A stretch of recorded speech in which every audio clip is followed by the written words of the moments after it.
నమస్కారం. శ్రీ వాసంతం ఛానల్కు స్వాగతం. ఈరోజు కార్తీక పురాణం 22వ అధ్యాయము పురంజయుడు కార్తీక పౌర్ణమి వ్రతం చేయుట గురించి తెలుసుకుందాం. అత్రి మహాముని అగస్త్యునకు ఇట్లు చెప్పుతున్నారు.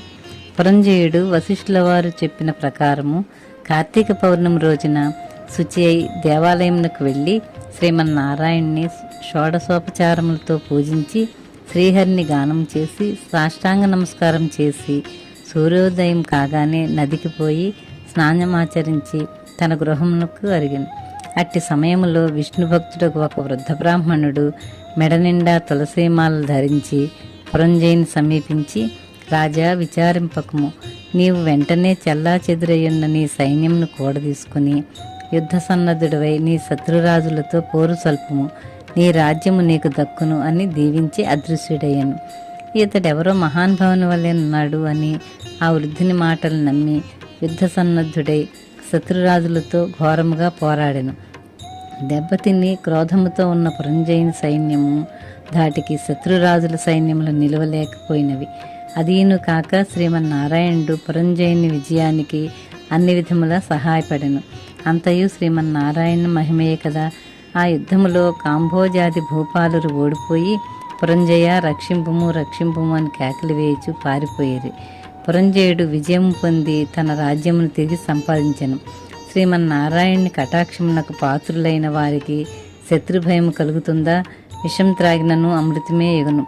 ప్రహ్లాదునకు తండ్రి విషాన్ని ఇవ్వగా శ్రీహరి అని ప్రార్థించి త్రాగగా అది అమృతమైనది కదా. శ్రీహరి కటాక్షము వలన సూర్యచంద్రులు ఉన్నంత వరకును ధ్రువుడు చిరంజీవియే కదా. హరినామస్మరణ చేసిన వారికి శత్రువు మిత్రుడగును, అధర్మం ధర్మముగా మారును. దైవానుగ్రహం లేని వారికి ధర్మమే అధర్మమగును, త్రాడు పామై ఖర్చును.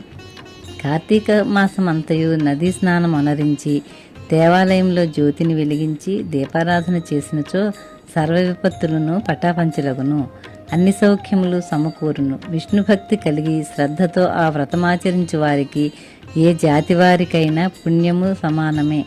బ్రాహ్మణ జన్మమెత్తి సకల శాస్త్రములు చదివి కూడా విష్ణుభక్తి శూన్యమైనచో శూద్రకులముతో సమానమగును. వేదాధ్యయనం అనరించి దైవభక్తి కలవాడై కార్తీక వ్రతానుష్ఠాన తత్పరుడైన వైష్ణవోత్తముని హృదయ పద్మమున భగవంతుడు ఉంటాడు. సంసార సాగరం ఉత్తరించుటకు దైవభక్తియే సాధనము. జాతి భేదముతో నిమిత్తము లేదు. విష్ణుభక్తి ప్రభావము వర్ణనాతీతము.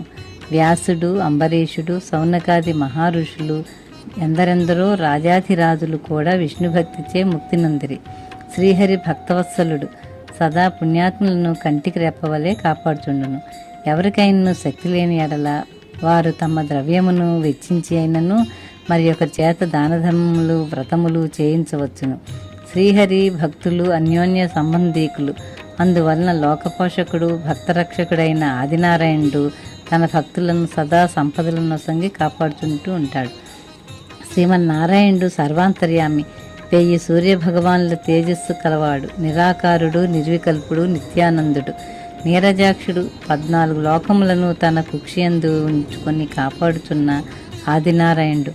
అటువంటి శ్రీ మహావిష్ణువునకు అతి ప్రియమైన కార్తీక మాస వ్రతమును భక్తి శ్రద్ధలతో ఎవరు చేయుదురో వారి ఇంట శ్రీ మహావిష్ణువు లక్ష్మీ సమేతుడై వెలయగలడు.